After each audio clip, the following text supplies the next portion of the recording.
How did my Levia Commoner deck do in the Calling Cincinnati's Commoner events? Let's find out. Hi friends, welcome back to Nearly Sane Games. I'm Neil, and this is the Calling Cincinnati report. Now today we're talking about the Commoner events. I was really excited going into these events. So excited that I pretty much dropped out of the main event to make sure I could get there on time. So how did my first event go? Well, my first opponent at the first Commoner event was a bye.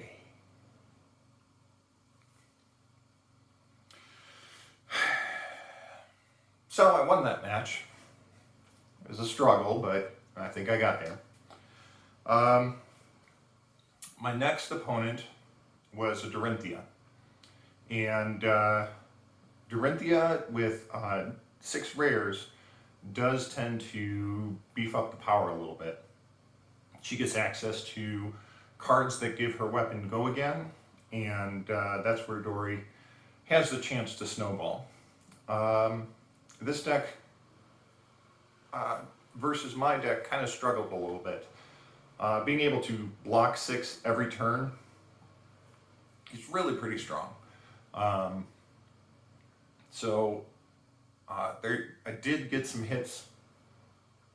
Did take some hits from combat reactions and being able to pump up Dawn Blade afterwards, but my big hits were a problem for Dorinthia. And every turn coming in for 7, in Blitz you just can't take that much damage. So I was pulling cards out of his hand every turn, which made his attacks less devastating, and I was able to block more of it. I didn't do a whole lot of overblocking because I was confident that, he didn't have a lot of cards in hand. So there were some hits I took. I tried to hold on to defensive reactions if I could, but in the end, I was able to get there. I think he got me down to 4 life, and he was down to 1 when I finally finished him off.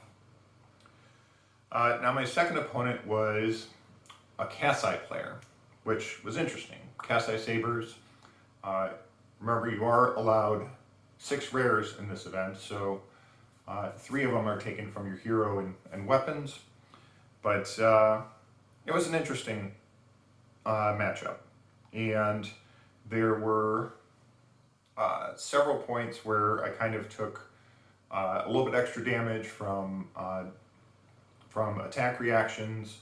Had to be aware of the Razor Reflex, and I was largely in charge of my life total though. I was working on blocking a lot, and again, sticking with the plan, use your 2 cards to block with, and don't give them the chance to really punish you for underblocking. I wanted to make sure that I wasn't really going for the big attacks in exchange for some damage. Like I wanted to use my cards to block, and I think that worked out well. Again, we ended that match. I was at 4, he was at 1, and when I killed him. Now my third and final match for this Commoner event was, not surprisingly, a ninja player. This was Ira, and she was really good. My first attack, I went first and threw 7 damage at her, and she thought about it for a long time and eventually decided to take all of the damage on turn 1, which is scary. And the return attack from that was, I believe, a leg tap, a knee thrust, Kadachi, and then final with Salt the Wound. And I was able to block the first attack, the second attack, the Kadachis I blocked with armor. I knew there was something big going on there. And Salt the Wound at the end, if I had let those attacks hit, would have been a very devastating attack overall. But I was fortunate that I decided to block all of that out, and I had the right blocks to prevent that damage. And honestly, if I was her, I would have probably held off the Salt the Wound until I could actually get the hits in. But it was a pretty massive attack, and I managed to only take 2 damage off of it, and I was pretty happy with that. But Ninja is as Ninja is, and I was finding it difficult to get the damage I needed to go through. Ninja is very efficient at doing what I'm trying to do. Block with 2 cards and attack with 2 cards. The difficulty is that Ninja's 2-card attack is spread across 3 attacks. And that's a big problem. And so Ninja can still dish out 8 points of damage on 2 cards, but 2 or 3 of it are probably getting through, just on the way that you have to block with what you have and with your equipment. So that was a big difficulty. I was swinging in 7 each turn, and she could either block it out or be able to take a little bit of damage, where she's taking 1 damage each turn and I'm taking 3, and that's a losing race. And in the end, that's how that ended. I did get some awkward hands where I ended up with a lot of pummels in hand that all block for 2, which is not good. And I believe that there were some hands where I just had to drop my hand to block out as much as I could. The crackback wasn't going to be as good, so or there were crackbacks that I would just swing the club, which would give her another card in hand, and every card in hand that Ninja gets to keep is a major bit of damage that you can be taking. I did manage to get her down to 1 life, but I was kind of on defense at that point. The crackback was too much for me to handle. We were at the point where I was on low life. I would start to block with my whole hand just to stay alive, and that's never a spot where you want to be with Ninja. You've pretty much lost the game at that point, and I did lose the game. So I went 3-1 in my first commoner match. The second one was on Sunday, and another 4 rounds, and this time I didn't get the bye. So my first matchup was against that same Dory player, and he was not happy to see me. And we were going back and forth on that one, and I ended that game with a double intimidate, a barraging beatdown with a